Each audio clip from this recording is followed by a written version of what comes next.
देखो, जब इंडिया में बात आती है यूनिवर्सिटी को सिलेक्ट करने की, तो इंडिया में एक यूनिवर्सिटी की सबसे ज्यादा हाइप होती है और वो है दिल्ली यूनिवर्सिटी। मेरे हिसाब से अगर तुम ह्यूमैनिटीज या किसी भी कॉमर्स बैकग्राउंड से हो तो तुम्हारे पेरेंट्स ने एक ना एक बार दिल्ली यूनिवर्सिटी में एडमिशन लेने के लिए जरूर बोला हो। पर क्या ये यूनिवर्सिटी जिसमें मोर देन 75 कॉलेजेस हैं वर्थ इट है? आज की इस वीडियो में हम इसी बारे में बात करेंगे। Hello, my name is Manav Raj Vats and I have recently completed my first year in Delhi university. वैसे तो मेरे अभी एंड सेम एग्जाम्स ही चल रहे हैं, बट पढ़ते पढ़ते मैंने ऐसे कई सारे ड्रॉबैक्स को नोटिस करा जो कि मैं आज तुमसे शेयर करूंगा। देखो, मेरे हिसाब से सारे बच्चे इस यूनिवर्सिटी में काफी मेहनत करके आते हैं और जब से दिल्ली यूनिवर्सिटी ने सीयूईटी कंडक्ट करना शुरू करा है तब से मेहनत काफी ज्यादा बढ़ गई है। बट क्या हो अगर मैं तुम्हें बताऊं कि इस डिग्री की उतनी ज्यादा वैल्यू नहीं होती जितना तुम सोचते हो।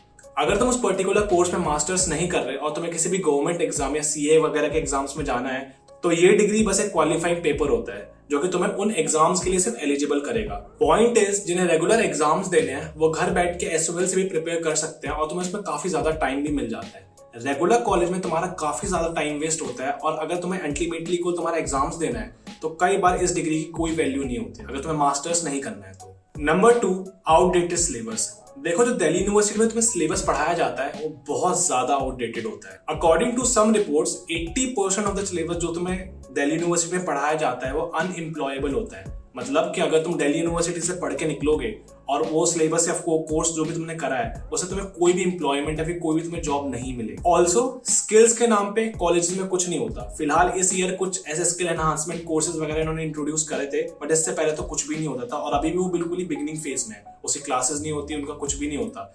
और ये हम सभी जानते हैं कि जहाँ पे पूरा वर्ल्ड एआई की तरफ या फिर और एडवांसमेंट की तरफ बढ़ रहा है वहां पे इतना आउटडेटेड और पुराना सिलेबस तुम्हारे किसी भी यूज का नहीं है। ऑल्सो सम रिपोर्ट्स से कि ये सारे सिलेबस एक्चुअली में 20 साल पुराना है अगर हम इसे किसी भी फॉरेन यूनिवर्सिटी से कंपेयर करें तो। Number 3, teachers and curiosity. देखो, बचपन से हमें ये बताया गया है कि टीचर और क्यूरियोसिटी के बीच में एक डायरेक्ट रिलेशनशिप होता है। फॉर एग्जाम्पल, अगर तुम्हें किसी चीज के बारे में एक्स्ट्रा जानना है तो तुम अपने टीचर के पास जाके उस चीज के बारे में एक्स्ट्रा जानते थे। हम सभी ने शायद ये स्कूल में करा होगा। पर तुम्हें जान के हैरानी होगी कि डीयू के टीचर्स मैक्सिमम टाइम तुम्हारे क्वेश्चंस को एड्रेस करते ही नहीं है, और अगर करते भी हैं तो मैंने खुद नोटिस करा है कई बार उन्हें उतनी ज्यादा नॉलेज होती ही नहीं है कि वो उन क्वेश्चंस को आंसर कर पाए। देखो, मैं खुद एक स्टूडेंट हूँ दिल्ली यूनिवर्सिटी का और पढ़ते पढ़ते ये सारी दिक्कतें मैंने खुद भी फेस करी है। मैंने देखा है कि मैं किसी क्वेश्चन के बारे में अगर पूछने जाता हूँ या फिर किसी भी चीज की क्यूरियोसिटी मुझे होती है तो कई बार टीचर्स उनको एड्रेस नहीं करते और करते भी हैं तो थोड़ा बहुत बता के छोड़ देते हैं। अब तुम इस चीज को उस चीज से कंपेयर करो कि बहुत सारे बच्चे ऐसे भी जो नॉर्थ ईस्ट, साउथ इंडिया या बिहार से आते दिल्ली स्पेशली पढ़ने के लिए, तो उनको वहां पे कैसा फील होता होगा। Number 4, bad college environment. DU के 20% कॉलेजेस को अगर हम छोड़ दें तो बाकी बच्चे जितने भी कॉलेजेस हैं उनका एनवायरनमेंट बहुत बुरा है। और ये मैं किसी न्यूज या किसी चैनल से नहीं देख के बता रहा हूँ, ये मैं खुद के एक्सपीरियंस से देख के बता रहा हूँ।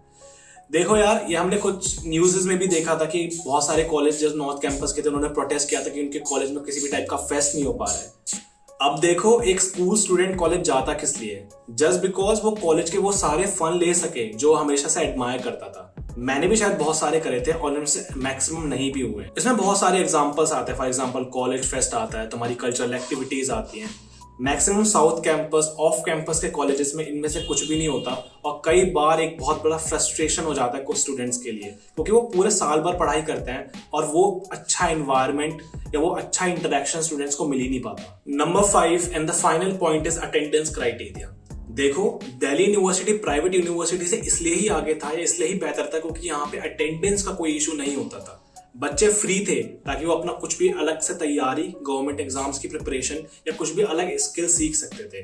बट अब जो न्यू एजुकेशन पॉलिसीज आई हैं उसमें ये बताया जा रहा है कि 70% ऑफ द अटेंडेंस मिनिमम होगी हर बच्चे के लिए। ये शायद कुछ नॉर्थ कैंपस के कॉलेजेस में अप्लाई हो चुका है जहाँ पे 70% ऑफ द अटेंडेंस में पूरे साल में या सेमेस्टर में मेंटेन करनी पड़ेगी, और वो साउथ या ऑफ कैंपस में भी धीरे धीरे जा रहा है। रिसेंटली मेरा जो रिजल्ट आया है अभी सेकंड सेमेस्टर का, उसमें जो इंटरनल मार्किंग के रिजल्ट अभी टीचर्स ने भेजे थे उसमें मेरे ऑलमोस्ट हर सब्जेक्ट में अच्छे मार्क्स थे। बट एक सब्जेक्ट में, जैसा कि तुम स्क्रीनशॉट में देख सकते हो, मुझे सिर्फ 10 मार्क्स मिले हैं। तुम्हें पता है बाकी के सारे मार्क्स कहाँ कटे? अटेंडेंस के।